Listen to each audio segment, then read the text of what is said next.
Graça e paz a todos. Estamos aqui mais uma vez para gravar nosso próximo vídeo.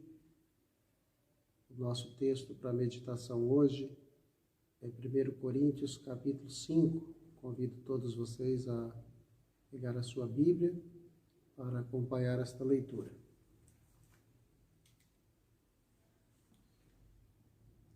É relatado frequentemente que há fornicação entre vós, e fornicação tal que nem ainda entre os gentios é mencionado, que alguém possua a mulher de seu pai. E vós estáis convencidos, e nem vos haveis entristecido, para que fosse tirado do meio de vós o que fez esta ação. Pois eu, na verdade, ainda que ausente no corpo, mas presente no espírito, já julguei como se eu estivesse presente, a respeito daquele que fez tal ato. Em nome de nosso Senhor Jesus Cristo, reunidos vós e o meu espírito, com o poder de nosso Senhor Jesus Cristo, o tal seja entregue a Satanás para a destruição da carne, para que o espírito seja salvo no dia do Senhor Jesus. A vossa vanglória não é boa. Não sabeis que um pouco de fermento leveda a massa toda? Purificai-vos, pois, do fermento velho, para que sejais uma nova massa, assim como estáis sem fermento, porque Cristo, nossa Páscoa, foi sacrificado por nós. Portanto, celebremos a festa, não com o fermento velho, nem com o fermento da maldade e da malícia, mas com os pães não fermentados, da sinceridade e da verdade. E eu vos tenho escrito por carta para não vos ajuntardes com os fornicadores, porém não quis dizer com os fornicadores deste mundo, ou com os avarentos, ou com os extorquiadores, ou com os idólatras, porque então vos seria necessário sair do mundo. Mas agora escrevi que não vos manteis na companhia de qualquer homem que chamado de irmão seja um fornicador, um avarento, um idólatra, ou caluniador, ou beberrão, ou extorquidor, com o qual nem ainda comais. Porque que tenho eu em julgar também os que estão de fora? Não fazeis julgamento vós, os que estão dentro, mas Deus julga os que estão de fora. Portanto, apartai dentre vós esta pessoa perversa. Que Deus os abençoe através da sua palavra, que é sempre a nossa instrução, que vem diretamente de Deus. A Bíblia é a palavra de Deus. É o conselho que Deus tem para nós aqui na nossa vida. Muito bem, meus irmãos, meus amigos, o texto em questão trata da disciplina que deve ser exercida na igreja. Certamente esse assunto não é um assunto agradável, não é um assunto que nos traz felicidade, mas é um assunto necessário que nos coloca no cumprimento da nossa missão como crentes, como igreja, e por mais duro que seja, nós precisamos obedecer aquilo que o Senhor tem nos ensinado na sua palavra. A igreja em questão aqui era a igreja que estava na cidade de Corinto. E esta era uma igreja de Deus, era uma igreja rica em dons, era uma igreja abençoada, uma igreja amada por Deus. Porém, esta igreja era uma igreja dividida, era uma igreja que não apenas era dividida, mas também era desonrada. Nós podemos ver a questão da sua divisão nas preferências que muitos tinham. Eles acabaram criando grupos na igreja, e uns eram de acordo com o Paulo, outros eram de acordo com o Pedro, outro era de acordo com o Apolo, e isso caracterizava uma igreja dividida. Mas a igreja também era uma igreja desonrada, porque havia naquela igreja uma conivência com o pecado, pelo menos de um de seus membros.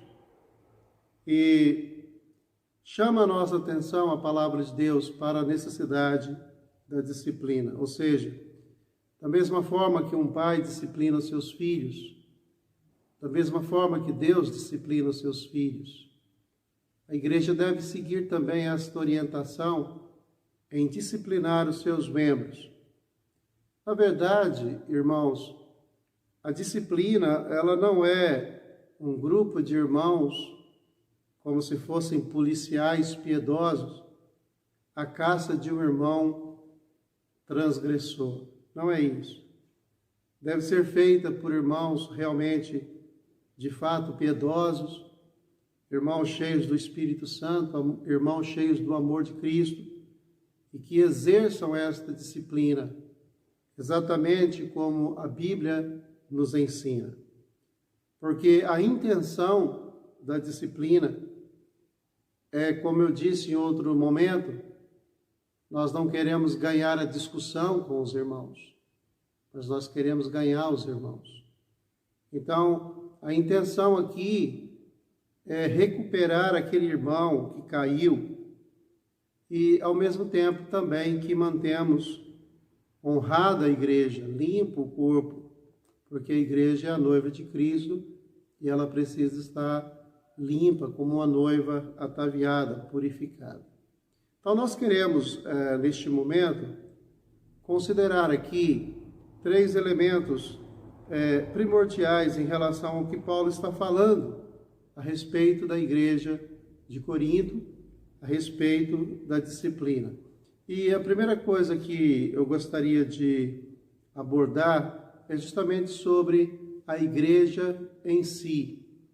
Nós sabemos que a igreja, ela é o corpo de Cristo e ela tem funções materiais, humanas, físicas, mas ela é muito mais, talvez, entendida nas suas funções espirituais.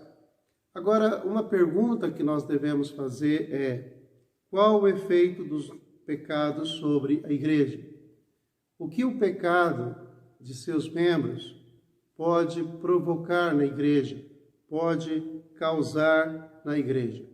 A propósito, o próprio Paulo, no capítulo 1, no versículo 2, ele fala sobre a nossa chamada, ou o nosso chamado. E ele diz que nós fomos chamados para ser santos.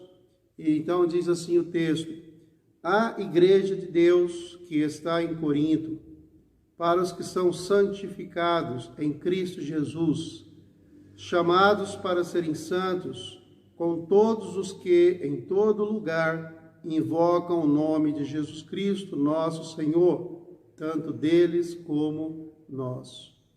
Graças a Deus, que Deus nos chamou para ser santos. A igreja de Cristo, ela precisa se santificar. Então, você que é um cristão, um crente em Cristo Jesus, você deve amar a igreja. E você deve fazer de tudo para que ela seja sempre honrada. Nós ficamos sempre sabendo, e provavelmente você deve conhecer algum caso, alguma história, onde muitos membros de igreja são coniventes com outros pecados. Ou seja, veem, ficam sabendo, mas não querem se comprometer. Ao mesmo tempo que fazem vistas grossas, ao mesmo tempo que joga para debaixo do tapete, está permanecendo numa igreja, nesse caso aqui, desonrada. Então, qual deve ser a nossa posição? Paulo está aqui nos ensinando como deve ser a nossa posição. E a primeira coisa, dentro do assunto igreja, que nós precisamos considerar, o que Paulo está dizendo aqui para os coríntios, é lamentar o pecado. Esse termo lamentar aqui, usado por Paulo, era o mesmo usado para se referir ao pranto que uma pessoa tinha quando um de seus entes queridos morriam. Ou seja, prantear aqui, ou lamentar aqui, é o nível mais profundo da tristeza. Ou seja, quando um dos nossos irmãos peca, é como se nós ficamos tão tristes, e nós devemos ficar tão tristes. Nós devemos lamentar tanto, como se algum ente querido nosso tivesse morrido. Embora esse deve ser o nosso comportamento, Paulo disse que os irmãos da igreja de Corinto, eles não estavam lamentando o pecado. Eles estavam, segundo a palavra de Paulo aqui, eles estavam se vangloriando. Eles estavam, talvez, tendo uma atitude de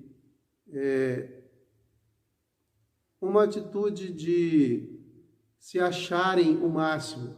Talvez eles pensassem que fossem superiores aos outros, ou que eles estivessem em um nível mais elevado, que qualquer coisa que pudesse acontecer dentre eles não seria importante e tudo estaria bem.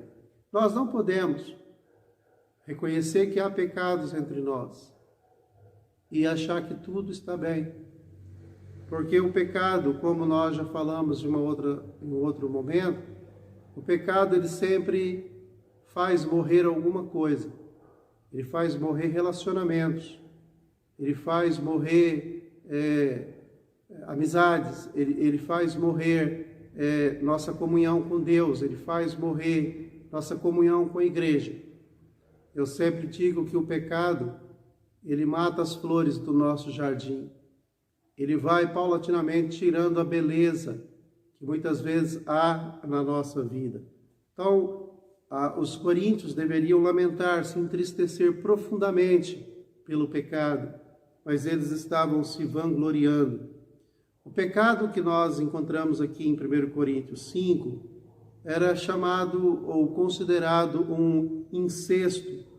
Um membro daquela igreja estava mantendo relações sexuais com a sua madrasta.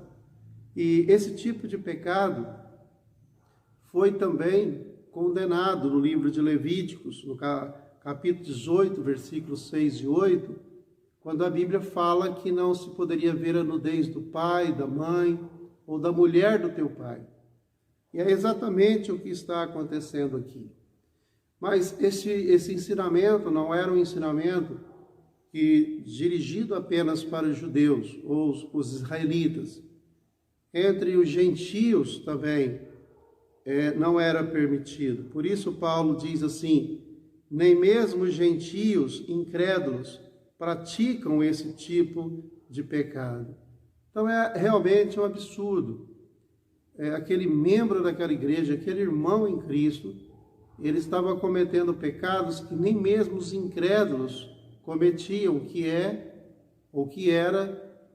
um filho se deitar com a mulher do seu pai. Segundo o livro de Levíticos, quando isso acontecesse, ele estaria praticamente, ou era como se ele estivesse vendo a nudez, a intimidade do seu próprio pai. Então, para nós como igreja, nós precisamos tratar o pecado como uma coisa muito triste, é como se estivéssemos realmente num velório. Quando alguém cai, temos que lamentar muito o pecado. Mas também nós devemos buscar ajudar o nosso irmão que caiu. Ele precisa de recuperação, ele precisa de ajuda.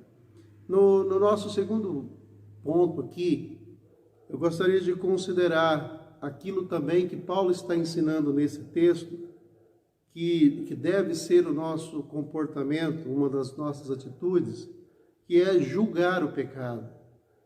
Bom, essa é uma responsabilidade que a igreja tem, que eu considero muito difícil. Como é difícil julgar o pecado na igreja. Eu considero difícil, particularmente, eu não sei se todos consideram da mesma forma, mas eu creio que nós temos muitas dificuldades, porque a maioria de nós também somos culpados de pecados. Ou, muitas vezes, sabemos de outros que também têm pecados e que também são culpados. E isso traz muita dificuldade. E eu pelo menos identifico essa dificuldade, irmãos, quando Jesus, em João capítulo 8, ele nos conta a história daquela mulher que foi flagrada em adultério. Aqueles homens trouxeram aquela mulher para Jesus com a intenção de que Jesus iria condená-la. Todos já haviam condenado. Mas eles esperavam que Jesus também condenasse aquela mulher. Eles já tinham feito o julgamento deles. Mas quando Jesus olhou para aquela multidão e disse: se alguém dentre vós não tem pecado, atire a primeira pedra. Foi exatamente nesse momento que eles tiveram que repensar aquela situação. Porque ao analisarem, eles descobriram que todos eles tinham pecados. E de uma vez que todos eles tinham pecados, como que eles poderiam julgar aquela mulher? Então eu vejo isso na igreja, quando nós temos que julgar alguém, nós ficamos muito tristes mesmo e ficamos numa situação muito difícil, porque também começamos a analisar os nossos pecados. Talvez não sejam os mesmos pecados, mas também são pecados, não é? E isso nos coloca numa situação realmente muito difícil. Bom, irmãos, mas embora seja uma situação muito difícil, como citamos no caso da mulher adúltera, esse é um compromisso, esta é uma responsabilidade da igreja. O fato de uma coisa ser difícil não nos isenta de ter que fazê-la. E a Bíblia nos ensina a aplicar a disciplina. Porque a disciplina, ela é um instrumento de Deus para a restauração e para a preservação da igreja. Agora, a nossa oração é justamente para que Deus nos ajude para fazermos isso da forma menos injusta possível. Por que eu digo da forma menos injusta? Nunca seremos injustos ao disciplinar alguém que pecou. Mas poderemos ser injustos quando julgarmos um e não julgarmos os outros. Então, todas as pessoas, elas precisam ter, ou elas deveriam ter, o mesmo tratamento. Todos os pecados que são públicos, eles devem ser julgados publicamente. Ou seja, aqueles pecados que são ocultos e que existem vários na igreja, nós temos esta percepção que existem muitos pecados públicos. Talvez você seja uma pessoa que tenha pecados ocultos, pode ser que eu também tenha pecados ocultos. Porém, esses pecados ocultos, eles não podem ser tratados pela igreja porque são ocultos. Mas, se esses pecados se tornarem públicos, eles precisam ser tratados de forma pública. Ou seja, quando se tem o conhecimento do pecado, ele não deve ser varrido para debaixo do tapete. E nesse caso aqui que estamos considerando, nós podemos ver que já era um caso conhecido não apenas pela igreja, mas era um caso conhecido pelas pessoas de fora, ou seja, até os incrédulos tinham conhecimento do que estava acontecendo naquela igreja. Então é óbvio que se eles não tomassem uma decisão, uma posição, isso desonraria por completo aquela igreja. E eu sei que hoje as coisas também são assim. Como eu disse, nós não temos como saber os pecados ocultos, então eles vão existir na igreja, até o momento que eles se tornarem públicos. Mas aqueles pecados que já se tornaram públicos, a igreja precisa dar uma resposta imediata, porque isso desonraria muito a igreja. Então, a igreja não estava tomando a iniciativa. Então, o próprio apóstolo, mesmo estando de longe, ele toma essa iniciativa assim que ele fica sabendo do que estava acontecendo naquela igreja. Então, a igreja precisava se reunir e as palavras usadas por Paulo aqui era expulsar o transgressor. Palavras muito fortes. Ele não apenas usa o termo expulsar, mas ele também usa o termo tirar do vosso meio, entregar a Satanás, lançai-o fora. Bom, particularmente eu creio que nós devemos, apesar desta linguagem usada aqui por Paulo, nós precisamos ser amorosos, mesmo neste processo de disciplina. Eu tenho para mim que aquele irmão que pecou, aquele irmão que caiu no pecado, ele é o primeiro a sofrer por conta do seu próprio pecado. A igreja, ela não está aqui para fazer as pessoas sofrerem mais, além daquilo que já estão sofrendo. Mas a igreja está aqui para disciplinar e para dizer, olha, assim você não pode continuar como membro da igreja, na comunhão com os demais irmãos. Então, por isso você deve ser afastado, por isso você deve ser tirado do nosso meio, para que isso, como disciplina, te force a arrepender e a mudar os teus pensamentos, mudar os teus comportamentos, mudar a tua vida, para que você abandone este pecado, para que você se arrependa desse pecado e que você volte a ter comunhão com a igreja. Porque se a igreja não tomasse esta posição que Paulo está tomando aqui, se nós não tomarmos esta decisão, o que vai acontecer? O irmão que pecou, ele vai se sentir confortável, ele vai se sentir recompensado, ou seja, eu pequei e continuo numa boa. Mas quando pecamos, nós não podemos nos sentir confortáveis. Nós precisamos nos sentir muito desconfortáveis. E o que a disciplina deve causar é justamente nos deixar muito triste, nos deixar com medo, nos deixar apavorado, nos levar a nos arrepender e desejar consertar a nossa vida. Imagina esta expressão de Paulo, seja entregue a Satanás para a destruição da carne. Isso não causa em nós medo, pavor? Claro que causa. Mas é necessário? Para que nós entendamos a seriedade dos nossos pecados, como eles realmente nos colocam numa situação muito desconfortável. Porém, irmãos, como eu estava falando sobre fazer isso com amor, nós percebemos que Deus, para tratar a questão do pecado do homem, Ele o fez através do seu amor. A Bíblia diz, porque Deus amou o mundo. Em Romanos 5,8, a Bíblia fala, porque Cristo morreu por nós, sendo nós ainda pecadores. Deus prova o seu amor para conosco. Então, Deus, Ele para tratar a nossa questão do pecado, Ele fez isso com amor. E a Bíblia diz que o amor, ele pode encobrir uma multidão de pecado. Então, discipline aqueles que estão em pecado.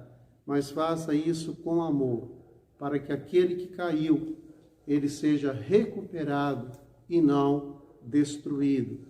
Muitas vezes a gente encontra frases que traz um esclarecimento para nós. Recentemente eu li uma frase que muitas vezes a ovelha perdida não volta com medo do olhar recriminador, julgador das 99. E enquanto lá em Lucas 15 nós podemos ver a alegria, como recentemente meditamos do Pai amoroso, do Filho pródigo, a festa no céu, a mais alegria por um pecador que se arrepende do que por 99 justos. Ou seja, a disciplina, ela tem esse objetivo de recuperar e não punir, recuperar aquele irmão que pecou.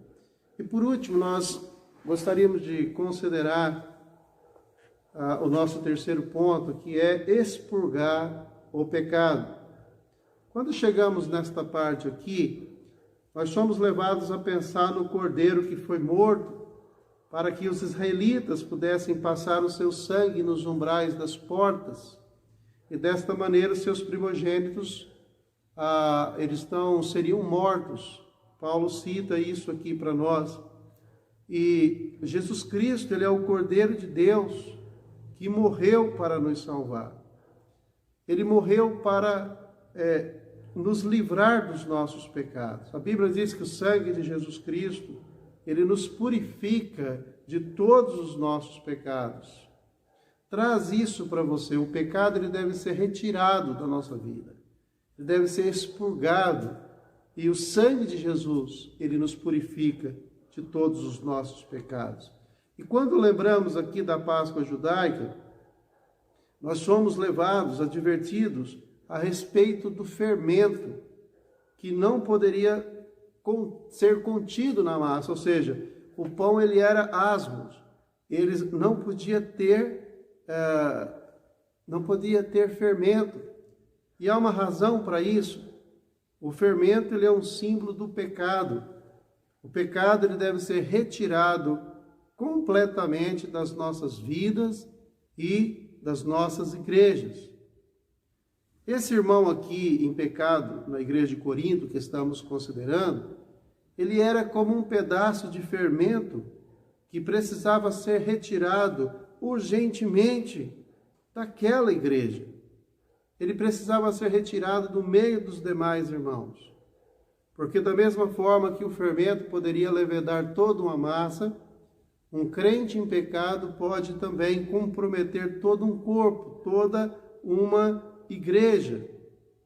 Ou seja, nós não devemos reprovar os nossos irmãos que caem, mas nós devemos reprovar o seu pecado. E o pecado aqui, o fermento é símbolo de pecado. Jesus disse que Paulo disse que deve haver festa, alegria, comunhão, mas com os asmos da sinceridade.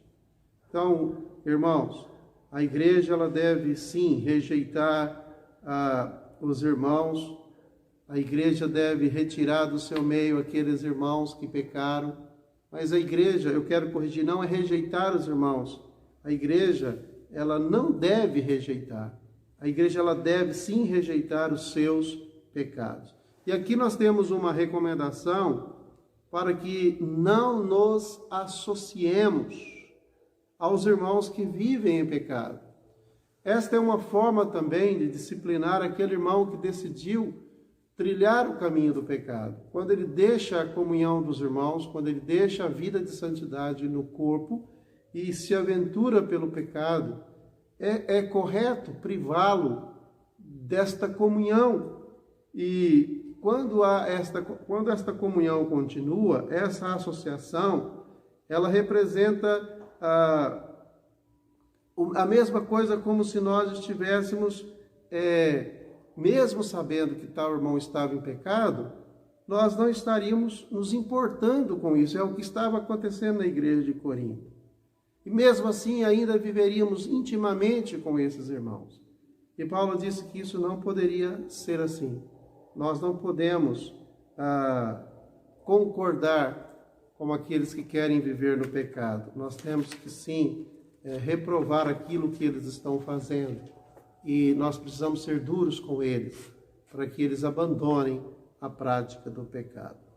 Mas, concluindo, eu queria dizer que, embora não seja nada fácil aplicarmos a disciplina na igreja, por outro lado, nós temos esse dever de aplicar.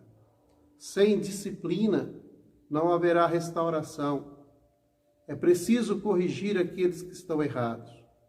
Quando aplicada corretamente, Deus pode convencer o cristão caído sobre o seu pecado e restaurá-lo. Então, o nosso desejo é que Deus tenha misericórdia de nós e nos ajude a fazer aquilo que Ele nos ensina na sua palavra. A Bíblia diz: arrependei-vos e convertei-vos para que sejam cancelados os vossos pecados. Abandonem toda a prática pecaminosa, pois será assim que demonstraremos para Deus que de fato nos arrependemos sinceramente. Se você pecou, se você caiu, arrepende do teu pecado. Abandone a prática do pecado e volte a servir ao Senhor. Como eu disse, o sangue de Jesus, ele tem poder para nos purificar de todos os nossos pecados. Então eu espero que a graça de Deus ela possa estar trabalhando em nossas vidas para nos livrar dos nossos pecados. Deus abençoe a todos, que possamos aplicar a disciplina na igreja, que possamos aplicá-la da maneira correta, com amor, não querendo destruir o irmão, mas querendo recuperá-lo para continuar servindo o Senhor. Deus abençoe a todos.